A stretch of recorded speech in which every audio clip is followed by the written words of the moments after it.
یہ 20ویں صدی کے آغاز کے وقت جسے ہم پورا کہتے ہیں مڈل ایسٹ، بلکہ صرف مڈل ایسٹ نہیں، پورا شمالی افریقہ سلطنت عثمانیہ کا حصہ تھا، خلافت عثمانیہ۔ لیبیا، الجزائر، مصر، پورا حجاز، یمن، پورا عراق، شام، اور یہ شام ہی کے حصے ہیں در حقیقت، اردن اور لبنان، یہ سب یہ شام عرب، عراق عرب، یہ پورا علاقہ خلافت عثمانیہ یہ اس کا حصہ تھا۔ پہلی جنگ عظیم میں انگریزوں نے عربوں کو بغاوت پر آمادہ کیا، غداری پر آمادہ کیا، انہوں نے خلافت عثمانیہ کے خلاف بغاوت، بیج بوئے ان کے دلوں کے اندر نفرت، ابھارا انہیں، تم ترکوں کے غلام کیوں ہو، تمہیں خود حاکم ہونا چاہیے، تم کھڑے ہو جاؤ، ہم مدد کریں گے، تم بغاوت کرو، تم ان ترکوں کے خلاف ہماری مدد کرو، ہم تمہیں آزاد کر دیں گے، تم اپنے پاؤں پر خود کھڑے ہو جانا۔ یہ بہت ہی ہمارے لیے دردناک المیہ ہے اس پہلی جنگ عظیم کا۔ کرنل لارنس جیسا شخص، برطانوی استعمار، اور اس کے نتیجے میں عربوں نے بغاوت کی۔ اور اس قدر دردناک بات آپ کو بتا رہا ہوں، میں پہلی مرتبہ جب سن 62 میں حج کے لیے گیا مدینہ منورہ میں، ابھی وہ ریل کے انجن کھڑے ہوئے تھے۔ یہ ترکی کے زمانے میں، سلطنت عثمانیہ کے زمانے میں بغداد سے مدینے تک ریلوے لائن تھی۔ یہ پورا ایک عالم سلطنت عثمانیہ، سلطنت خلافت عثمانیہ، پوری ٹرینیں جو ہے ترکوں کی اڑائی گئی، ہزاروں ترکوں کو شہید کیا گیا، یہاں تک کہ صحن حرم میں شہید کیے گئے سینکڑوں ترک۔ یہ جرم تھوڑے نہیں ہے، معمولی نہیں۔ آج جس کی سزا مل رہی ہے، معلوم ہونا چاہیے کہ وہ جرائم کون کون سے تھے۔ اب بھی جو لوگ گئے ہیں انہوں نے دیکھا ہوگا، ترکی کا قلعہ موجود ہے اوپر پہاڑی کے اوپر، حرم کا جو سب سے بڑا دروازہ ہے باب ملک عبدالعزیز، اس کے سامنے ایک لائبریری ہوتی تھی، اب تو غالباً وہ بھی گرا دی گئی ہے، اس کے پیچھے پہاڑی پر ترکوں کا قلعہ ہے پرانا، اس پر توپیں موجود تھیں۔ جب بغاوت ہوئی ہے، جو حرم میں آئے ہوئے تھے ترک فوجی، ظاہر بات ہے نہتے، وہ تو نماز پڑھنے آئے ہوئے تھے، ان کو وہاں ذبح کیا گیا، اور ترکوں نے اپنی توپیں استعمال نہیں کی کہ کہیں بیت اللہ کو کوئی نہ پہنچ جائے۔ بہرحال یہ غداری ہوئی ہے پہلی جنگ عظیم کے دوران، اور نہ صرف ترکوں پہ، عربوں نے کی ہے۔ جیسا کہ میں نے کہا تھا، دو ہے سب سے بڑے مجرم روئے ارضی کے اوپر امت مسلمہ کے طبقات۔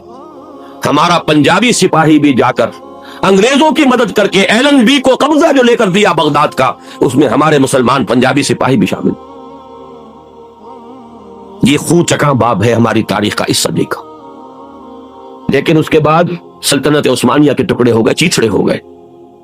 ایک انگریز نے لکھا ہے، یہ جملہ ذہن میں بجھا ہوا جملہ، کہ تاریخ میں یہ بات ثبت ہو جائے گی کہ ایک انگریز نے اس سلطنت کے ٹکڑے کر دیے کہ جو عمر فاروق نے قائم کی تھی رضی اللہ تعالیٰ عنہ۔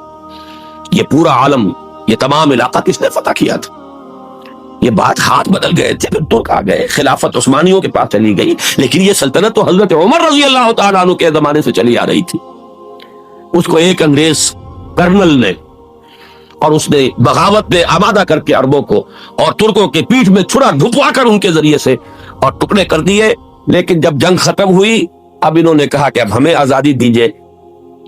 اب انہیں معلوم ہوا کہ غداروں کو دنیا میں کیا ملتا ہے، ٹکڑے کر دیے گئے۔ یہ حصہ عراق یہ انگریز کے پاس رہے گا، شام کا یہ علاقہ یہ فرانسیسیوں کے پاس رہے گا، مصر پر انگریزوں کا تسلط رہے گا، لیبیا اطالویوں کے پاس رہے گا، لے دے کر یہ جو علاقہ تھا حجاز، چونکہ وہاں کچھ تھا ہی نہیں، بوادن غیر ذی زرع، یہ عربوں کے پاس چھوڑ دیا گیا۔ اس وقت جو بادشاہ ہے شاہ حسین اردن کے، ان کے دادا سب سے بڑے غدار وہی تھے، لہذا ان کو اس علاقے کی بادشاہت دے دی گئی۔ اس کے بعد نجد سے تحریک اٹھی ہے، وہ سعودی جو خاندان ہے وہ نجد سے اٹھا۔ نجد میں اس وقت کچھ بھی نہیں تھا، وہ تو صرف ریت کے تودے تھے اور کچھ بھی نہیں، لہذا ادھر کسی استعماری قوت کو دیکھنے کی ضرورت ہی نہیں تھی۔ وہ تو بعد میں تیل برآمد ہوا اور اس کی حیثیت ہو گئی، اور یہ امارات کا علاقہ جو ہے اس کی دنیا میں اب گویا کہ یوں سمجھیے کہ جو سب سے زیادہ اہم علاقے ہو سکتے ہیں روئے ارضی کے نقشے پر، ان میں سے ایک وہ ہو گیا۔ لیکن یہ اس وقت کی بات میں کر رہا ہوں، کوئی حیثیت نہیں تھی، لہذا اس کو چھوڑ دیا گیا۔ یہ ہے تاریخی پس منظر، یہ لکیریں جو کھینچی گئی ہیں، یہ ایک ملت اسلامیہ کو جو قومیتوں میں تقسیم کیا گیا، وہ نعرے لگوائے گئے المصر للمصریین الشام للشامیین. اب شامی ایک علیحدہ قوم ہو چکے ہیں، مصری ایک علیحدہ قوم ہو چکے ہیں، عراقی ایک علیحدہ قوم ہو چکے ہیں. یہ ساری تقسیمیں استعمار کی پیدا کرنا ہے، اس کا کوئی تعلق اسلام کے ساتھ نہیں. اب ضرورت تو اس بات کی تھی کہ استعمار کے پنجے جب یہاں سے کچھ ہٹے، دوسری جنگ عظیم کے بعد ایک دور آیا، امریکہ ابھرا ہے دنیا کی عالمی سطح پر سیاست میں. اس کے ہاں کچھ آزادی کے تصورات تھے، اس نے بھی سپورٹ کیا. برطانیہ کمزور ہو چکا تھا، وہ اتنے بڑے علاقے کو اب ہولڈ نہیں کر سکتا تھا. ہندوستان بھی آزاد ہوا، پھر یہ کہ اور دوسرے علاقوں سے بھی اس کو پسپائی اختیار کرنی پڑی. استعمار کے پنجے جس طرح بھی ہوئے، ان کے سینوں سے، عربوں کے سینوں سے جو ہے گویا کہ وہ ہٹے.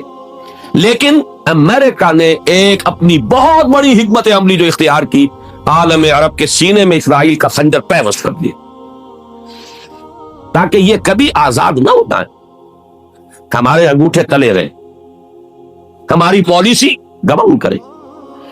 یہ استعمار کا دوسری جنگ عظیم کے بعد جہاں برطانوی استعمار، فرانسیسی استعمار رفتہ رفتہ یہ ہٹنے شروع ہوئے. صدر ناصر نے انگریزوں کو اٹھا کر پھینکا میڈیٹرینین میں اور دوسرے جگہوں سے.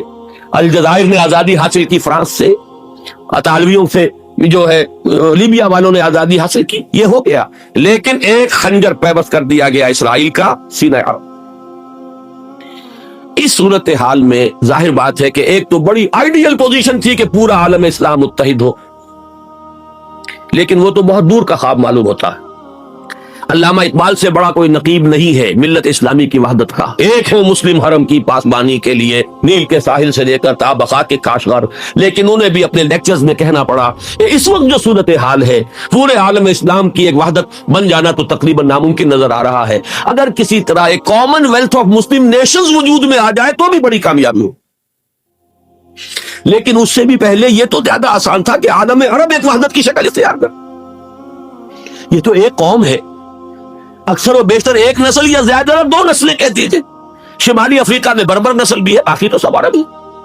کہ پورا عالم ایک نسل، ایک زبان، پورے اتنے رقبے کے اوپر بولے جانے والے ایک زبان، یہ تو ایک ہو جائے.